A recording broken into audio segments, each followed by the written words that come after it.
Today what we have planned is a grateful tree.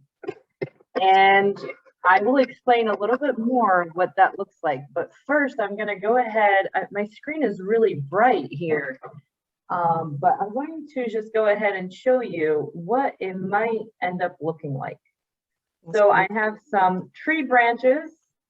Actually, the ones that you see right here, they're sparkly with glitter on them. And I got them on sale after Christmas season. He says, yay, So, glitter. FYI, last year I got them. I had them in my basement, and it actually just so happened today was a very rainy day, so I couldn't go outside and get sticks. So I was able to use that.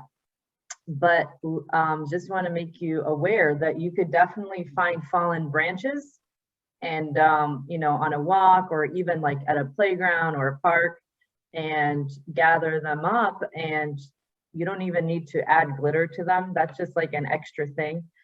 If you did want to add glitter, I could go ahead and let Melissa know an easy way to do that. They have spray glitter. I think that's probably the easiest, but quite messy. So I would skip the glitter, but it does give it an extra bit of shine, which is nice. Then the leaves are real leaves from outside, and I pre-attached them already just to show you what it might look like. And I will show you the other part of this is that I started to write things that I'm grateful for on my leaf.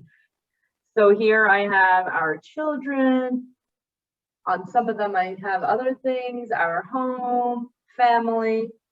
One really neat thing about this is that you could talk with your family members, with your children, about what they want to add.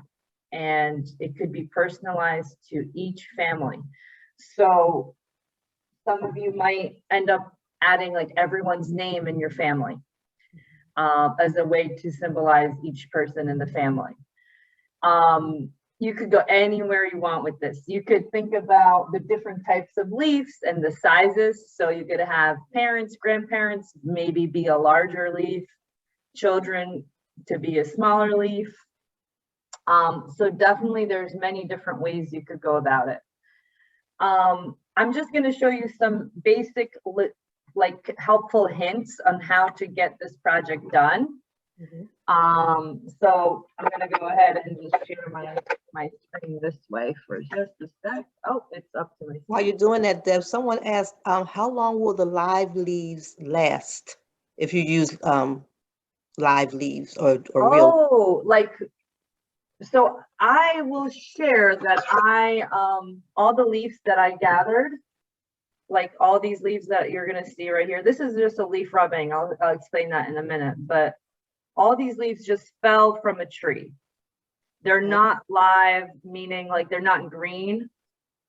I wouldn't go ahead and pick the green leaves off the tree, because when you go to write on it, it will be a little bit hard to write on. Right. So I will explain that. For instance, I have these markers, just a permanent Sharpie marker. And if I want to write family on it, this is a darker color leaf, so it might not show up all the way, but this is a blue marker. So if I use a chalk marker too, like a white chalk marker. Right, you could also get fancy and get a paint marker. Like, I just use the Sharpies, and like if you get a brighter color, it really shows up. So I'll write family again. You can find some really good markers at the dollar store. At the Dollar Tree, I know they have a lot of a variety of markers that you can buy. Yep, and Sharpies, you know, you really just need one. Definitely Sharpie markers will work, and the paint markers. The brighter color leaves are going to work really good with like a black marker or a you know, blue marker like I just showed you. I actually really like this color, this pink color, because on the orange it comes up, it kind of looks like it's part of the color of the leaf or something. It blends in. It blends in a really nice way. So that's going to be up to you what colors you want, and you know what leaves you have out there. if you see a tree, like if you're walking around and you see a tree, most likely right now there's leaves on the ground. I actually picked these leaves earlier in this morning when it was raining, Mhm. and I brought them back home. I washed them. I gently washed them a little bit, and I just let them dry, and they weren't quite dry for the demo. So I took a paper towel and just like, you know, rubbed it on each side until it was nice and dry. Now they've been sitting here for about 15 minutes and now they're totally dry. And it's actually nice that I got to wash them a little bit, because now you don't have to worry about them being dirty from the outside or Mhm. anything like that. Definitely you have to be a little, you know, aware of where you're getting the leaves. Like for instance, if you know there's a lot of dogs using the bathroom at a specific area, like a tree, you don't want to go there. But if Mhm. it's like an only, like a children's park only, most likely they're not that dirty, you know, just regular dirt from the ground. But you could definitely take them home and wash them, and then they should be good for your, you know, kids to touch them and things like that. And then, you know, follow up when you're done, wash your hands again at the end of the project. But yeah, so let me just give you a little pointer. Okay, you want leaves that have a little bit of a stem right here. So I'll show you two examples with stems that are a good size, so about an inch or an inch and a half, versus this one. You see this one is really much smaller, the stem. Yes. So we want, yeah, we want to make sure that it's, look at the size difference. We want it to be a little longer for Okay. this activity, because we're attaching it to a branch. So I have another example here of, I did find this fallen branch right here. And I already attached 4 leaves. So you could make a whole big ornament, or you could just make a little leaf bouquet to give to someone even, or to just keep in your house. So I'm going to show you how to attach it right here, okay? So I suggest that you write whatever you're gonna write on it, like right away, like before you attach it, it might be easier. So let's say we already have all the things that we're grateful for written in there, okay? Now there's 2 options. One is to use tape. So if you're doing this with little kids, tape might be easier. Hold on just.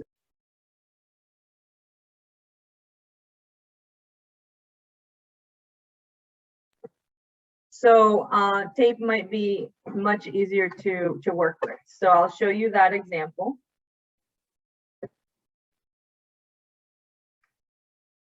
Just like that. Okay. And it's done. And then you could take some nicer string and then tie it and wrap it around. So that will make it really, really easy to work with. Mhm. But let's say you can't use the tape. So let me try to take the tape off. Sorry, there's just some background noise. Okay. So, okay, I actually couldn't get the tape off right away, but let's say we just use this instead. I'm going to take a good amount of that string. By the way, you could use any kind of string. You could even use something like yarn if that's what you have. This is like a little bit of this waxy kind of material string. So you're gonna go ahead and just put it underneath, and it's like tying a shoe. So if you have like an older kid that's learning how to tie their shoe, it might be a little challenging, but you could always like make the strings a lot longer and have them practice making a knot. So you do it one time, and then just bring that little stem down. That's why it helps to have a longer stem, like a good inch or 2. And then you double knot it. Then you do another knot. Now, with the strings, the extra strings that are hanging around, I actually found that I like to wrap it around all the way down as far as I could get to the stem, so it kind of blends in. And this is like a real, you know, branch from a tree. So it kind of just blends in really nicely. You see, this one is not like fancy with all the glitter and all, but it's still very, it comes out looking really nice, like a really nice arrangement you could put in the middle of your table, or find a way to hang it on your wall. So at the end, I could also go ahead and tie a knot. And then you could always just cut this, or just kind of leave it. It kind of blends in, honestly. You know, like for instance, I left some of these out just so you guys could see. And then this one I made really tidy, and I cut the ends off. But I don't mind that it's showing, personally. Nice. So that's going to be up to you. And here you have a little grateful tree branch, and you could, like for instance, this one has 5 leaves. So if I wanted to do 5 family members, if my family had 5 family members, this might be like, you know, a perfect combo for this. Or just naming 5 things that you're grateful for. Let me just change the camera back to me. So at this point, it's really up to you how you want to talk with your children and with each other about, does everyone create their own branch to add to the arrangement? And you could ask one child, name 5 things that you're grateful for. And then you could ask another child, what are the things that you are grateful for? You can make your own as well. And then you go ahead and put it all together. Or you could just make just one. Let's say if you're having a really hard time finding a lot of fallen branches, you just find this one that I have, like something like this. You could just create this one. You know, it doesn't have to be too big of a thing. So that's what I wanted to show you today. I think we have like 4 more minutes. I also have an idea for what if you don't have the time and, you know, the resources and create all this in the 3-dimensional way. So would you guys like me to go over that? Yeah, okay. So let me go ahead and do that. Hold on a sec. You wanted to see the base of the branch, Coach Jasmine? Yeah, if she could. Okay, if you can show her what the bottom looks like. Okay, so here, let me switch the camera around again. So you mean like this whole branch right here? Like kind of like how to get it to stand up? Okay, I'll show you. So somehow, because I have like quite a few on here, it kind of is just staying together, you see? I see. But if you don't have so many, you might need to like poke it into something like foam or something like that. Or you could get a base that's a lot smaller. I was actually thinking about this before I came on. One way that you know, if you don't have glass, for instance, the glass vase at home, one way to get around it is using recyclable materials, like even a, you know, a milk container, for instance. You wash it out, cut the top of it, and then actually you could decorate that as well. So like for a younger child, you could have them, you know, color on that, or paint on the base while you're doing the other rest of the activity, maybe with the older children. So yeah, so using recyclable materials is a really great way to go around it. If you have like a nut container recyclable, you know, usually they're really like nice, a cylinder, nice shape. That could be another alternative. Or like a coffee container, sometimes they also come in that kind of shape. And while we're on that topic of like being resourceful and just finding things at home to make this with, like if you find a recyclable container and then you find branches that are fallen on the floor and leaves, another way that you could even go around not having to buy anything at all for this, not even tape or anything, is at the grocery store, there's those little twisty ties in the Mhm. produce area. So you could use those, and those have like a little metal middle. Mhm. So those would actually be even easier for yourself and for the children to like just wrap it around. So in that case, all you would really need at that point would be like a Sharpie marker. So definitely that's another way to go around it. Cool. Thank you, Deb. I Yeah, know do you had we to have time go. just for me to show you the If you want, idea? if you have time, because I know you have to go with your kids, but if you have time, we love to see it. Yeah, I have like 5 more minutes. So, okay, so let's move our attention here to, sorry, my camera is acting up today. How to do this sort of idea flat on the piece of paper. So I had a marker, so I just created, I'll just redo it again, just created like an idea of a tree. And you could color this in, you could ask your children, can you color the branch or the base of the tree? And then just using like scribbles, you could go ahead and, you know, add some branches in there, just like that, to give you an idea of a tree. If you have leaves from the outside, what you could do is actually with a pencil, poke a hole on this. So it's sort of like 3D and not 3D. So could just poke a hole right in there. Oh, And then in the back, you would get your tape. Tape would probably be the best thing, not glue. But you would get the tape, and I'm reusing something that my kids worked on before. So just so you guys know, it's just recycled paper here. So you would go ahead and put the tape right here on the back. And, you know, then you would go ahead and repeat this several times.